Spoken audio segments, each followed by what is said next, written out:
The latest numbers are in, and Social Security benefits will be increasing by this amount if all else stays the same. This includes all benefits administered by Social Security, such as retirement, disability, SSDI, survivors, spousal, SSI, and VA benefits. I have all the details for you, including the exact numbers of how much benefit checks would be increasing in real dollars in your bank account every single month. So, with that being said, let's jump into it and discuss all those details. First off, thanks so much for liking and sharing the video. Also, make sure to subscribe down below if you haven't done so yet. It's totally free to do so. I'm here for you every single day, so please subscribe down below. Thank you so much for being here, I really appreciate your support. Let me talk you through the numbers. Alright, so we just got some new information. This is the first of 3 data points that we need to determine exactly how much your benefit raise is going to be. I want to say this quickly, it's not the best thing in the world, but it is certainly better than it could have been. It could have gone down substantially more than this, so it's still holding relatively steady here, which is looking pretty good for the beneficiary.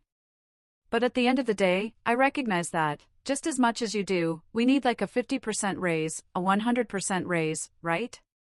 I totally get that right now. But at the end of the day, just remember this much, it could always be a lot worse.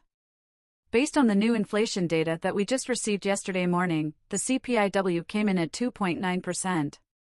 However, remember the way that they calculate the raised benefits is by using the third quarter inflation from now compared over the third quarter from last year. They compare the difference, and that turns into the COLA for the following year. Does that make sense?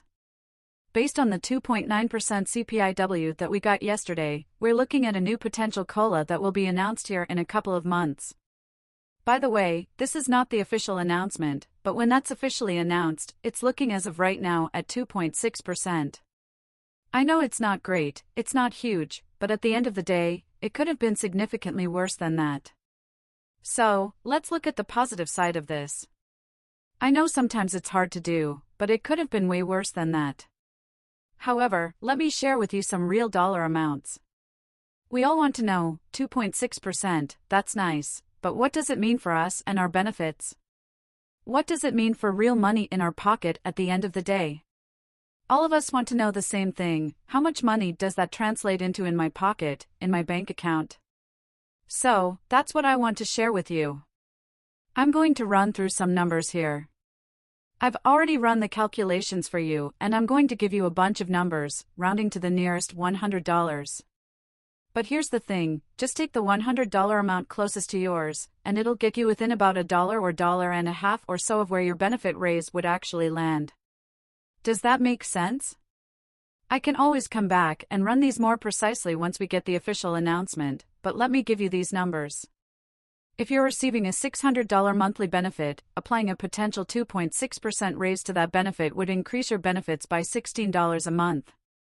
If you're receiving a $700 monthly benefit right now, applying a potential 2.6% raise to that would increase your monthly benefit by $18 a month. Again, not a ton of money, but it's certainly better than nothing. If you're receiving an $800 monthly benefit, applying a potential 2.6% raise to that would increase your benefit by $21 a month. I wish it were $210, but sorry, I said that incorrectly. It's $21 a month. For an $800 monthly benefit, that's what it would translate into. If you're receiving a $900 monthly benefit, applying a potential 2.6% raise to that would increase your benefits by $23 a month. If you're getting a $1,000 monthly benefit, applying a potential 2.6% raise to that would increase your benefits by $26 a month. If you're getting a $1,100 monthly benefit, applying a potential 2.6% raise to your $1,100 monthly benefit would increase your benefit by $28 a month. So, as you can see with these numbers, it's not a ton. Obviously, the bigger the benefit that you have, the more of a raise you're going to get because that's just how it works when calculating percentages and rounding numbers. That's just how it works, the bigger the number, the bigger the outcome. Obviously, the bigger the benefit you have, the more of a raise you're going to get. That's just how it works when you're calculating percentages and rounding numbers. The bigger the number, the bigger the outcome or sum. Does that make sense?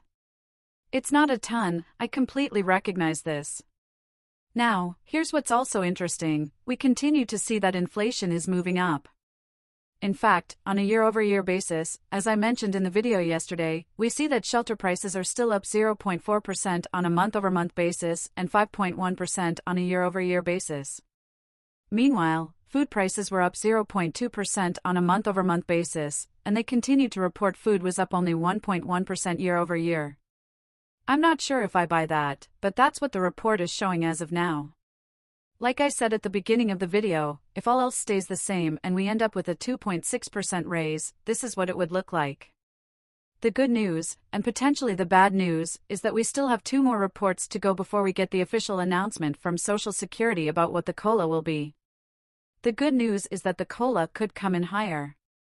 The bad news is that it could still come in lower. If I have to give you my best estimate, and again, I said this in the video yesterday, but I want to repeat it quickly, if I have to narrow it down to a 0.5 percentage point range as to where the COLA is likely to land with the highest probability, here's my best guess. This is within a 0.5% range. There are others who provide much broader ranges, such as between 1% and 4%. That's something anyone could guess. But I'm giving you a range of 2.4% to 2.9% based on the latest numbers. This is my best guess right now. In another month, when we get the next inflation data point, I'll be able to provide a much closer range, probably within 0.2%. But for now, I think the range of 2.4% to 2.9% is where we're likely to land. I hope this helps a little bit. Let's try to look at the positive side. I know it can be frustrating. Finances are tough, and many people are struggling, including seniors and those with disabilities living on a fixed income. I get it. I see the comments down below. But at the end of the day, remember it could be zero. A 0% raise is a real option too. If you had to choose, wouldn't you rather have the 2.4%, 2.6%, or 2.9% rather than a potential 0%? I highly doubt it will be zero. Inflation would have to be very negative for the next couple of months to result in a zero increase, and that's just not likely to happen. I hope this helps you. Please subscribe down below if you haven't already, share the video with your friends on social media using the share button below, and like the video if you're right there. Thank you, I really appreciate it. Otherwise, check out the other videos on the channel. You can find the ones I've hand-selected for you down below in the description or at the top of the comment section. Also, check out the videos popping up on your screen right now. I'll catch you in the next one. Thanks so much for your support. Enjoy your day, take care, and I'll see you again in the next video.